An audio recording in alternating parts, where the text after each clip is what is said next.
Jogaço, hein, minha gente? O Atlético, vocês ouviram o que o Nicolas falou, né?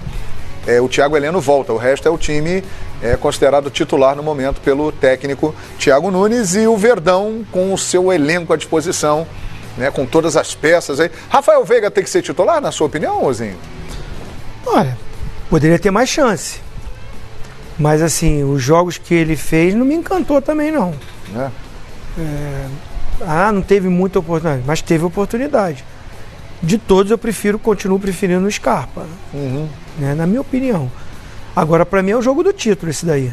É o jogo do título. Se o Palmeiras perder o jogo, acabou. Não chega mais.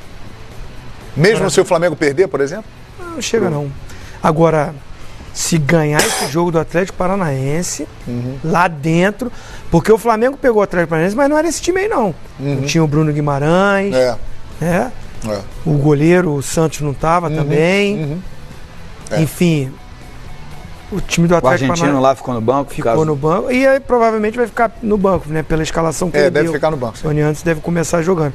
Mas assim, o Bruno Guimarães é um baita de um jogador, né? Joga muito. Então, assim, é um jogo dificílimo. Aqui no Rio tem um clássico. Clássico, a gente sabe, aquela coisa, não tem favoritismo? Tem. O Flamengo é muito favorito. O jogo do Palmeiras, sim, é difícil demais. Para mim é muito mais difícil do que o jogo do Flamengo. Estou falando dos dois que são os que estão brigando pelo título. Que a gente, assim, na minha opinião, é quem pode ainda sonhar com o título, tirar esse título do Flamengo é o Palmeiras. Então, assim, se o Palmeiras vence esse jogo, com a atitude que teve contra a Chapecoense, eu gostei da atitude do time, mas aí é contra o Atlético Paranaense lá, aí eu falo assim, o Palmeiras começa a ganhar de novo aquela força. Mas perder o jogo, se perde o jogo, ainda mais o Flamengo ganhando, aí eu acho que o campeonato acaba. A tabela é muito ruim pro Palmeiras, né? O Palmeiras pega o Atlético Paranaense fora, depois pega o Avaí fora. O Avaí não é tão difícil quanto o Atlético Paranaense, mas é um jogo fora de casa. O Flamengo pega o Fluminense, depois pega o CSA em casa. Sim. E daqui 3 rodadas pega o Corinthians em casa. Sai para pegar o Goiás entre CSA e Corinthians. Se o Flamengo fizer 6 pontos. O João falou ontem, PVC, você estava aqui também. São 7 de 12 jogos, 7 no Maracanã. O Flamengo tem. E você pensar, o Palmeiras é o melhor vice-líder de todos os tempos. O melhor vice-líder antes foi o Atlético Mineiro de 2012, que tinha 52 pontos. E foi o melhor vice-campeão, que fez 72 pontos. Eu vivo dizendo que o vice-campeão nunca fez 73. Esse Palmeiras pode fazer 73 porque ele é o melhor vice-líder. Mas, digamos que não faça, porque nunca fez. O Flamengo, nesse caso, precisa de 4 vitórias para bater 73 pontos. E 73 nunca o vice-campeão fez. Então são 4 vitórias de 12 jogos. Sendo que 2 jogos são o Fluminense agora em casa e depois o CSA em casa. Eu acho que se o Palmeiras perder o jogo, se o Palmeiras perder o jogo para o Atlético Paranaense e o Flamengo perder para o Fluminense, tem campeonato. Mas... é engraçado que, assim, olhando sempre para a exceção, não é para a regra. O Flamengo, nesta altura, em 2009, tinha 12 pontos a menos que o Palmeiras. Meu Deus. A gente já falou semana passada que eram 10. Na 26ª rodada, o Palmeiras tinha 50 pontos e o Flamengo era o 8º colocado com 38 pontos. E foi campeão. Então, mas foi... absolutamente fora da ordem. Totalmente fora da curva, né? Kessada e Edmundo, e esse jogo na Arena da Baixada, hein? O que vocês esperam? Primeiros mais velhos. Queria fazer uma lembrança, Ed. Ele te entrevistou, você estava no Juvenil do Vasco. Ainda.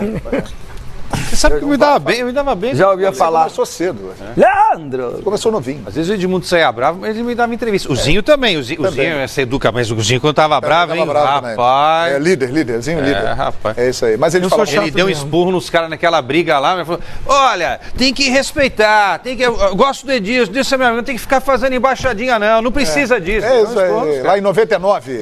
Há 20 anos, como o tempo passa. Tinha cabelo pra você ter uma ideia. Tem, mas você continua. Agora é o seguinte, vocês falaram do Rafael Veiga, né? O Palmeiras venceu o Atlético com o gol do Rafael Veiga no primeiro turno. É verdade. Que pênalti.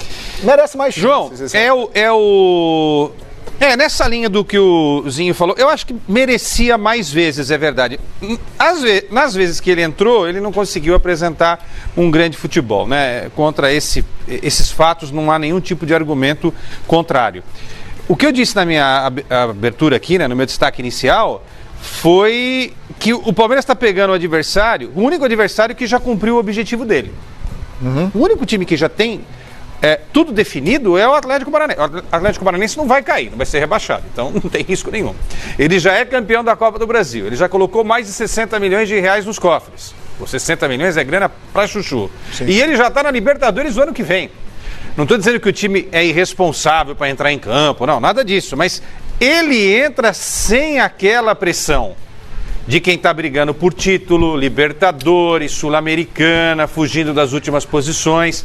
Então, pela qualidade e por essa situação, o Palmeiras tem o adversário mais difícil de todos nessa rodada do campeonato. E concordo com o Zinho, se ganhar, está ganhando com autoridade, né? Porque está ganhando do campeão da Copa do Brasil, um time que todo mundo gosta de ver, que é competitivo, que é difícil de ser batido quando joga em casa e que tem, estou vendo ali a desejada, né? Que é a Libertadores, e que tem o técnico mais desejado do Brasil. Se você fizer uma enquete dos times que vão trocar de técnico, e alguns que pegaram técnico recentemente logo trocam, o Thiago vai dar em primeiro nessa enquete. É o mais cobiçado. Mas não tenha dúvida. Edmundo, e aí? Atlético Paranaense, Palmeiras domingo. Que jogo, hein? O Atlético Paranaense, ele tem um time muito forte, principalmente em casa. Eles estão jogando livre, leve, solto. Isso é bom, né? Isso é ótimo, tanto para o Atlético Paranaense quanto para os seus adversários. Porque o gol tomado, né, no erro do Léo, o gol do Atlético Paranaense no jogo contra o Flamengo, é de time que está tranquilaço, por tudo isso que já foi dito pelo Quesada. Agora, o Palmeiras precisa querer mais, sonhar mais. Agora, não vai ser um jogo, vai ser um jogo completamente diferente do que foi contra a Chapecoense. Um jogo de defesa contra ataque. Vai ser um jogo franco, aberto. Acho que nesse quesito o Palmeiras pode levar vantagem. Mas precisa para isso, né, João, que os seus principais jogadores, eles apareçam para o jogo. Acho que a reclamação do Rafael Veiga, ela é válida? É válida. Acho que ele merecia mais chance, porque o Filipão fez questão de que ele voltasse do Atlético Paranaense. O Atlético Paranaense queria comprá-lo. Sim. Né? E o Palmeiras não, quis repatriar. Mas ao repatriar não deu as oportunidades. Mas quando tiver a oportunidade, Rafael Veiga, não tem que se limitar a marcar, a ser pragmático. Tem que soltar o seu futebol. E aí eu estendo para todos os outros meias, os outros 4, né? Johan, Lucas Lima, Scarpa e Zé Rafael. Porque senão o Palmeiras fica numa mesmice. 2 pontas abertos, que é o William e o Dudu, um centroavante de área, 2 volantes, isso aí, esses são os titulares. E o meia aqui, o antigo camisa 10, toda hora troca, porque ninguém convence. Por que ninguém convence? Porque ninguém faz algo diferente. E para ganhar esse jogo do Atlético Paranaense, tem que fazer algo diferente. O Palmeiras, se jogar, pode jogar com vontade, com disposição, mas se jogar o que jogou contra a Chapecoense, não ganha. Não. E aí, se não ganhar, de fato, acaba com o sonho. O Arrascaeta é melhor do que todos esses jogadores, esses 5 que você citou, né? Não que os 5 sejam ruins, não é isso que eu estou falando, mas o Arrascaeta é melhor do que os 5, né?